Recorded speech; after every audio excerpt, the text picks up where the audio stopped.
Yes. You said his father and brother were experts and wrote about intersex. What is intersex? Oh, they were, at the time that they were writing, they would have called such individuals hermaphrodites. Individuals who were born with this sexual characteristics of both male and female.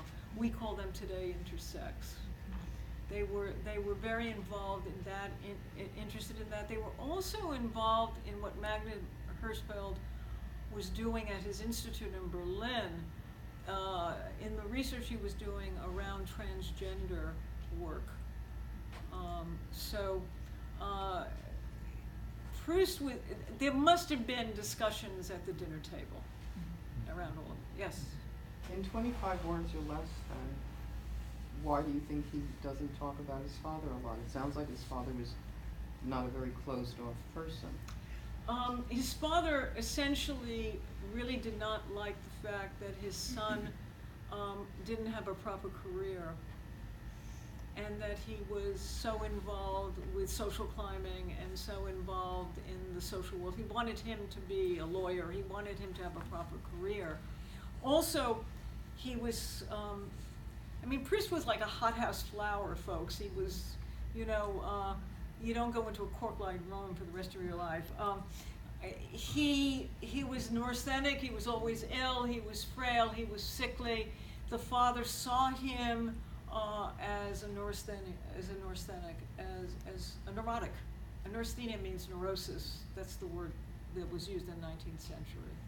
So I think they did not have a very good relationship. Whether this is an apocryphal story or not, I will tell you, you can make whatever you want to make out of it.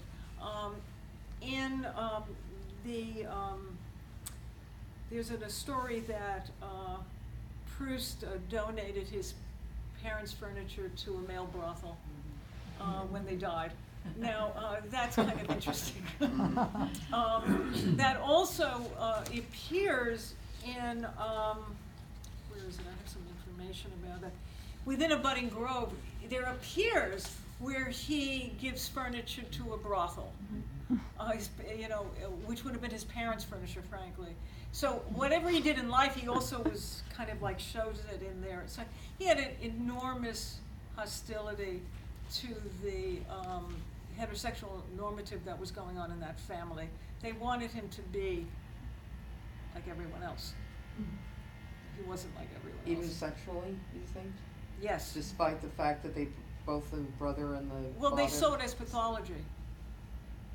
They were not, get out of your head the idea, like today, where there might be any research that this is something that would be to normalize, but they were looking at this as a pathology to be corrected.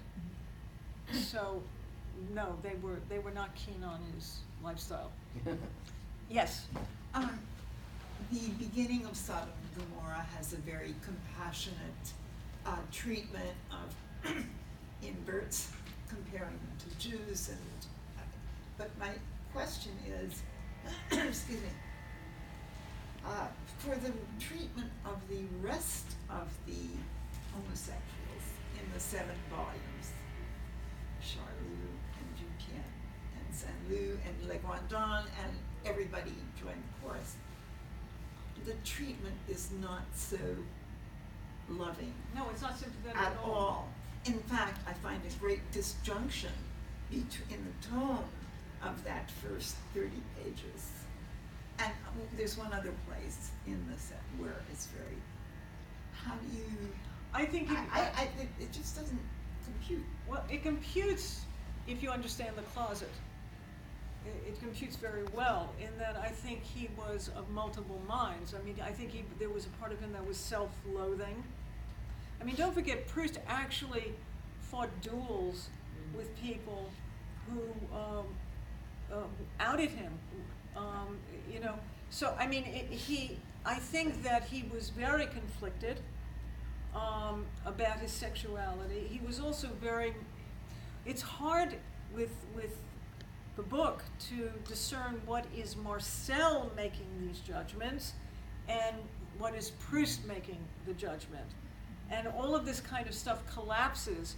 And Proust had his own aesthetic, which was about don't reduce my biography to the characters that I'm creating.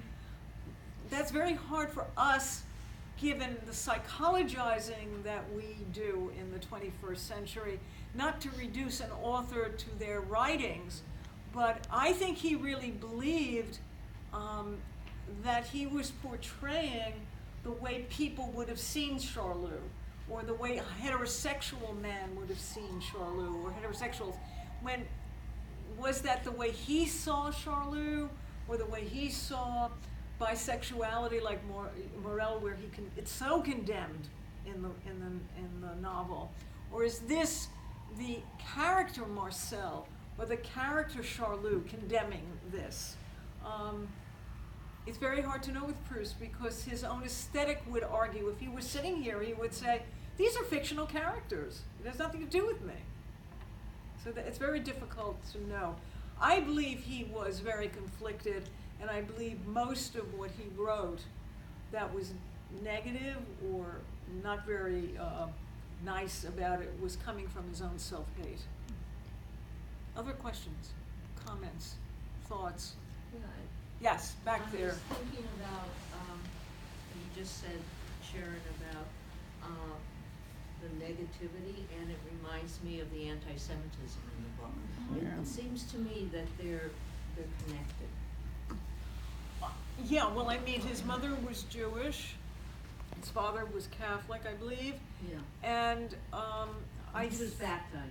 And he was baptized, but didn't they go also to dinners at his mother's house? Mhm. You know, like Freud did on Friday nights, he would go to the Sabbath dinners, whatever. I think that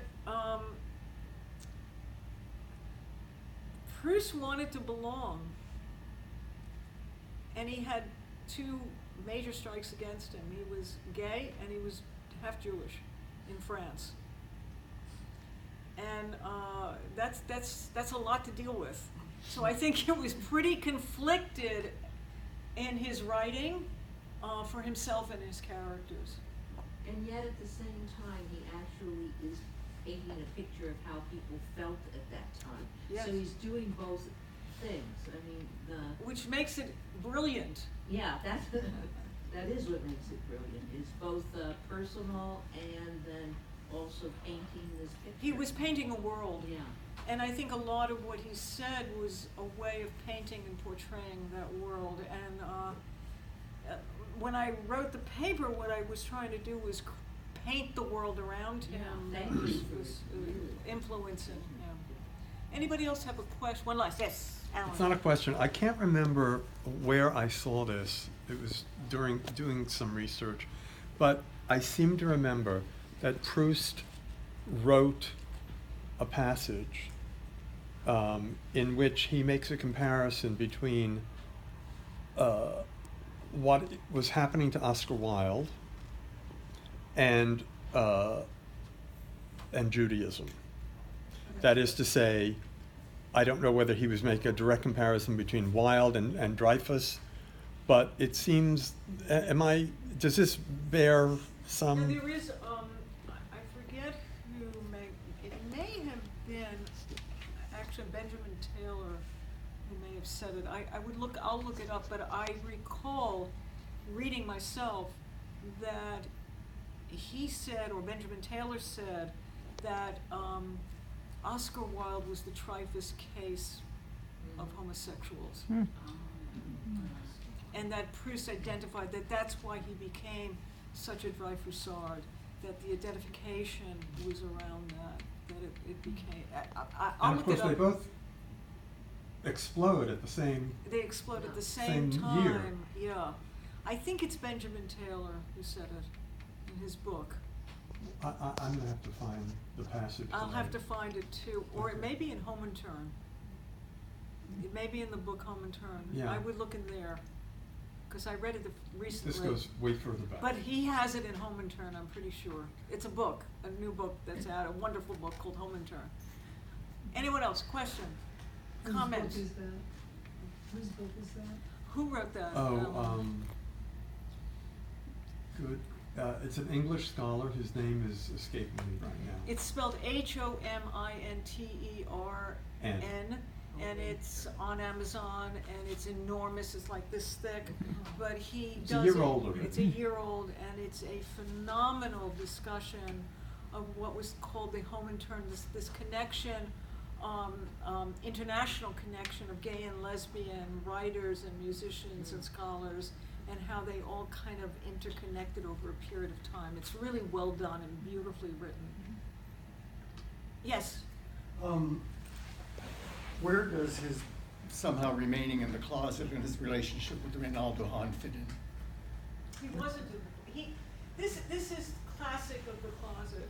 Everyone who knew him knew he was gay. So it's in his own mind. It's completely in his own mind.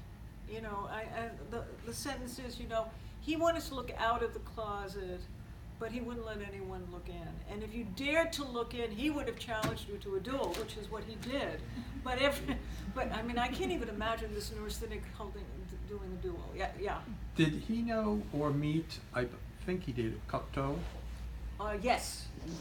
And what was their relation like? He didn't have, I mean. I wasn't suggesting they did it. No. I just, I mean, the one who really was angry at him was André Gide. Yeah. Really angry at him, because everybody knew Proust was gay. I mean, he was cruising all the time. Everybody knew he was always at the gay brothels. He, you know, it wasn't. But he wanted to. You know, we can even go to his aesthetic theory of don't reduce anything to biography. That's a classic closeted. Why, you know, don't look at my life, because then you'll know who I am. Yeah. But isn't he's challenging people to duels for daring to say to him what everybody knows is You're true. queer, right?